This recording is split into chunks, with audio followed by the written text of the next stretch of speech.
Good morning to everyone. My name is Ajay Nigam. I am the physics faculty at Flux Institute. जैसा कि आप सभी को पता है कि इंजीनियरिंग हमें क्यों करना है। सबसे बड़ा टास्क है इंजीनियरिंग सबको करना है, लेकिन क्यों करना है इसका मोटिव पता होना चाहिए। बेसिकली इंजीनियरिंग के अलावा भी बहुत सारे कोर्सेज है हमारे पास, देखेंगे ह्यूमैनिटीज में है, कॉमर्स में है, बहुत सारे कोर्सेज है, बट हम इंजीनियरिंग को ज़्यादा प्रेफर नहीं करते। उसके पीछे कुछ रीजन्स हैं।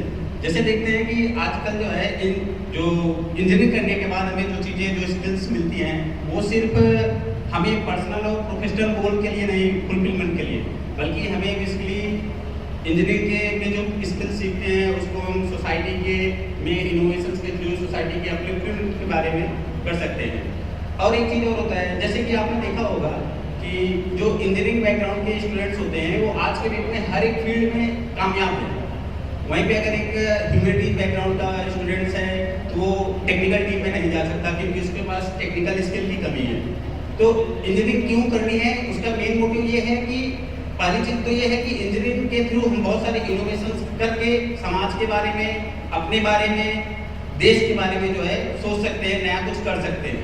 और दूसरी चीज़ होती है कि हम अगर इंजीनियरिंग हो, जैसे आप देखो कि अगर एक 12th का बच्चा है वो ह्यूमैनिटीज से है तो उसके पास लिमिटेड ऑप्शंस होते हैं आगे कैरियर ग्रोथ के लिए, लेकिन अगर वही साइंस बैकग्राउंड का है तो उसके पास कैरियर ग्रोथ के ढेर सारे ऑप्शंस होते हैं। जैसे इनोवेशंस की बात करें, जैसे आज से 10 साल पहले हम बैंक में जाते थे एटीएम पैसे निकालने के लिए, ट्रांजैक्शन करने के लिए, फिर धीरे धीरे क्या हुआ, एटीएम आया, एटीएम से फिर हमने क्या किया, यूपीआई का आया, यूपीआई के बाद फिर नेट बैंकिंग का हो गया। तो ये जो सारे इनोवेशंस हैं ये इंजीनियरिंग के थ्रू ही कर सकते हैं। तो ये तो हमारा मोटिव होना चाहिए कि हमें इंजीनियरिंग क्यों करना है। तो ये सबसे पहले तो हमें पता होना चाहिए हमें करना क्या है, इंजीनियरिंग करनी है तो क्यों करनी है, ठीक है। अब करनी है तो कैसे करनी है, जैसे कि मेन जो सबसे पहले स्कूलिंग होती है, स्कूलिंग में आप 10th 11th 12th में पीसीएम होना चाहिए और 12th में जो आपका बोर्ड में परसेंटेज होना चाहिए वो 75% होना चाहिए। अच्छा, जैसे कोई स्टूडेंट है उसने 12th कर लिया, उसने सोच लिया कि मुझे इंजीनियरिंग करनी है, इंजीनियरिंग में आगे के अंडर ग्रेजुएट कोर्सेज में क्या करना है। अंडर ग्रेजुएट कोर्सेज में जैसे हमारे पास बीई और बीटेक का ऑप्शन होता है, और फॉरेन में आप चले जाओगे तो वहाँ पे बीएस का भी ऑप्शन होता है, बीएसएमएस का होता है, ठीक है। तो BE bachelor of engineering and BTech bachelor of technology. और उसके बाद हम अगर मास्टर्स करना चाहें तो मास्टर्स में हमारे पास एमटेक का ऑप्शन होता है, मास्टर ऑफ टेक्नोलॉजी। अब एमटेक जो है आईआईटी जो है गेट एग्जाम होता है, गेट के थ्रू कंडक्ट कराता है, अगर गेट क्वालिफाई करते हैं तो उसके थ्रू आप एमटेक कर सकते हैं आईआईटी से, एनआईटी से।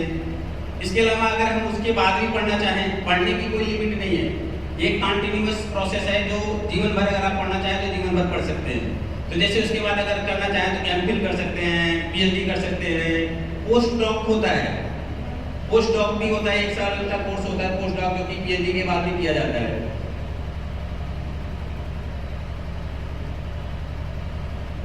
अच्छा, करना कैसे है, अगर हमें इंजीनियरिंग करनी है तो ऐसा तो है नहीं कि हमें करनी है, हमने सोच लिया तो हो जाएगा। कुछ गेट होते हैं, जैसे हमें घर में एंट्री करनी है तो उसके लिए दरवाजा होता है। तो उसी तरीके से अगर हमें इंजीनियरिंग करनी है तो कुछ मीडियम होगा, जैसे मैं बोल रहा हूँ तो आप तक अगर आवाज़ जा रही है तो साउंड वेव मीडियम के थ्रू ट्रेवल करती है। तो अगर हमें इंजीनियरिंग करनी है तो उसमें कुछ मीडियम होना चाहिए। तो उसके लिए मीडियम में है आपका जो है कुछ एग्जाम्स होते हैं, जैसे जेईई मेंस, एडवांस, वीआईटी और यहाँ पे आपका जो मिड सेट होता है। तो एक एक करके देखेंगे। जेईई मेंस जो है 2016 से हो रहा है, उसके पहले एआईट्रिपल हुआ करता था, ठीक है। ये जो कंडक्टिंग एजेंसी है जो इंडियन गवर्नमेंट ने फॉर्म किया है, नेशनल टेस्टिंग एजेंसी, जो इस जेईई मेंस के एग्जाम को कंडक्ट कराती है। और ये एग्जाम साल में 2 बार होता है, एक तो जनवरी सेशन में होता है और दूसरा अप्रैल सेशन में होता है। और ऑलमोस्ट कंपटीशन बहुत टफ है, क्योंकि आप देखेंगे तो इसी बार जो जनवरी वाला सेशन हुआ इसमें ऑलमोस्ट अप्रॉक्सीमेटली 13 लाख स्टूडेंट जो अपीयर किए थे, ठीक है। उसके बाद अगर हम देखें तो ये कंप्यूटर बेस्ड एग्जाम होता है। अगर आपने जो है जेईई मेंस अगर आपने जो है क्वालिफाई कर लिया एडवांस के लिए तो आपको एडवांस देना होगा। अब एडवांस होता है क्या, अगर जनवरी में आप क्वालिफाई कर लिए तो मई में होगा, मतलब मई में होता है, ज्यादातर मई में एग्जाम होते हैं। होता क्या है कि मई में जैसे पिछली बार भी मई में हुआ था, इस बार भी है जो एग्जाम है एडवांस का वो 18 मई को शेड्यूल हुआ है। और जो टॉप की 7 आईआईटीज है वो अल्टरनेटिवली इसको एडवांस के एग्जाम को कंडक्ट कराती है। जैसे लास्ट ईयर जो है आईआईटी मद्रास ने कराया था, इस बार आईआईटी कानपुर करा रहा है। एक चीज और है, जैसे बच्चों के लिए है कि आईआईटी कानपुर जब भी पेपर बनाता है तो फिजिक्स का पेपर टफ बनाता है, खड़गपुर बनाएगा तो मैथ का टफ बनाएगा।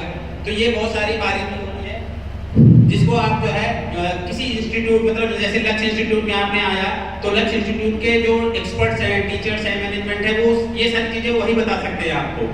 तो यहाँ पे आपको जो है इसके अलावा अगर जैसे एडवांस आपने क्वालिफाई कर लिया तो एडवांस क्वालिफाई करने के बाद आपको टॉप की जो आईआईटी हैं, एनआईटी हैं, उन सब में एडमिशन होता है। इसके अलावा जो बिट सेट और बीआईटी है, ये अलग से एग्जाम होते हैं, इनको आप जो है इनको भी दे सकते हैं।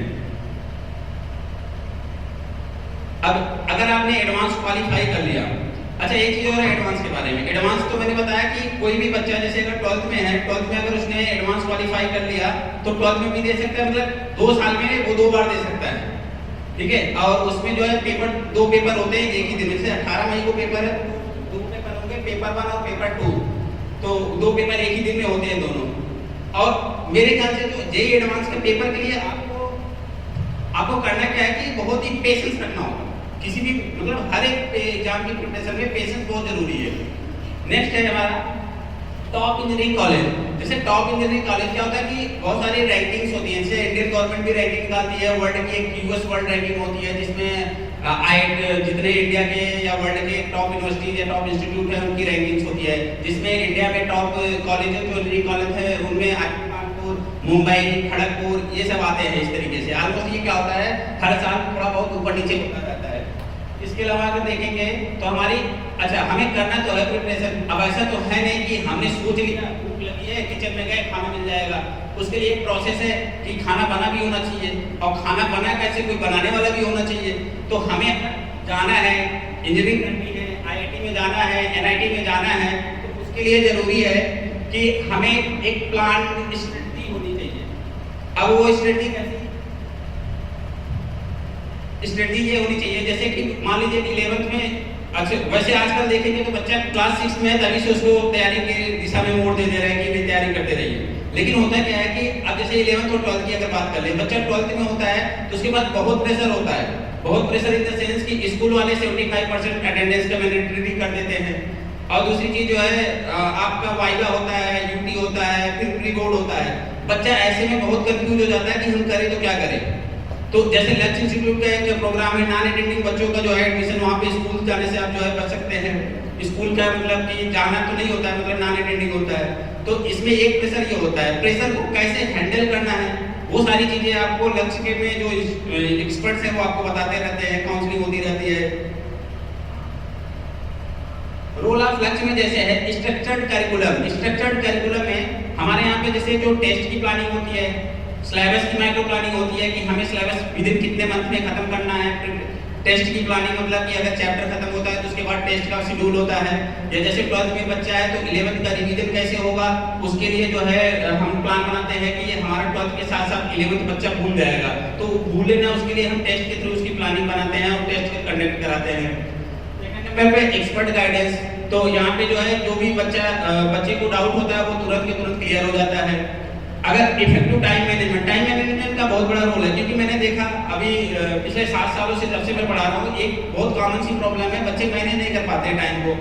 अब मैं बोलते कि सर टाइम नहीं बच रहा है, क्यों बचेगा भी नहीं। सच में अगर देखें तो नहीं बचेगा। सुबह 7 बजे बच्चा स्कूल जाएगा, फिर वहाँ से 3 बजे आएगा, 3 से फिर अगर वो इंस्टीट्यूट आ रहा है तो टाइम नहीं बचेगा।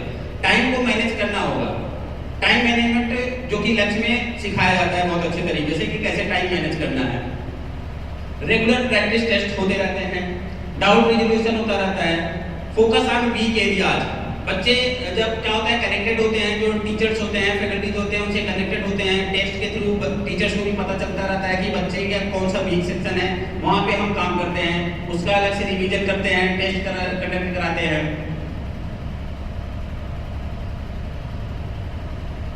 रियल चैलेंजेस में जैसे आप देखेंगे वास्ट सिलेबस, वाकई में वास्ट सिलेबस है। क्योंकि अगर जेईई अचीवर की बात करें तो 11th और 12th का 2 साल का सिलेबस हमें 6 महीने में खत्म कराना होता है, क्योंकि जनवरी में पेपर होता है। तो उसके लिए हम जो हमारी माइक्रो प्लानिंग होती है उसको फॉलो करते हैं, जरूरत पड़ती है तो एक्स्ट्रा क्लास लगाते हैं और सिलेबस को पूरा करते हैं। सिलेबस पूरा करने के बाद भी हम कम से कम, जैसे जनवरी में पेपर है तो हम 2 महीने पहले खत्म करने की कोशिश करते हैं, क्योंकि हमें रिवीजन कराना है, टेस्ट कराने हैं। हाई लेवल ऑफ डिफिकल्टी रहती है, टाइम कांस्टेंट जो कि मैंने पहले ही बता दिया, प्रेशर टू परफॉर्म रहता है, बच्चा बहुत प्रेशर में रहता है, प्रेशर उसको हर जगह से मिलता है, सोसाइटी से मिलता है, वो खुद से चिंतित रहता है कि कैसे नहीं हुआ तो क्या हुआ। इस तरीके के परफॉर्म में जो प्रेशर होते हैं, बच्चे को आते हुए क्वेश्चन गलत कर जाते हैं।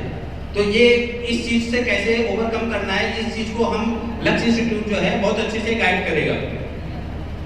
इमोशनल स्ट्रेस, ये बहुत बड़ा फैक्ट है इमोशनल स्ट्रेस, क्योंकि ये जो 11th-12th का बच्चा है वो इस टाइम पे ऐसे स्टेज पे होता है, ऐसी एज में होता है कि उसके पास अगर कुछ प्रॉब्लम्स हैं, कुछ नॉर्मल सी प्रॉब्लम होगी तो अपने पेरेंट्स को बता देगा, अपने दोस्तों को बता देगा, लेकिन कुछ ऐसी भी प्रॉब्लम्स होगी जो कह नहीं पाता है।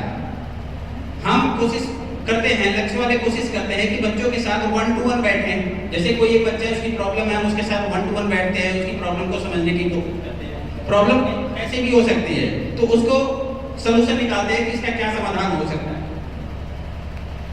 Financial constraint, health issues, failure of failure, health issues, बच्चा अब साल भर में अगर मान लीजिए जो जनवरी में पेपर है, 5 महीने 6 महीने में बच्चे की तबीयत भी खराब होती है, तो उस चीज को तबीयत खराब ना हो उसके लिए हमारे पास कैसे, जैसे इन्वायरमेंट मौसम चेंज होता है, मौसम जब चेंज होता है तो हमारा जो टेम्परेचर चेंज होता है तो बॉडी उस हिसाब से एक्ट करती है।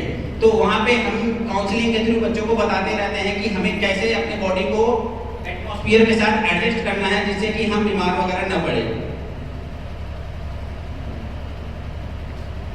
Thank you so much.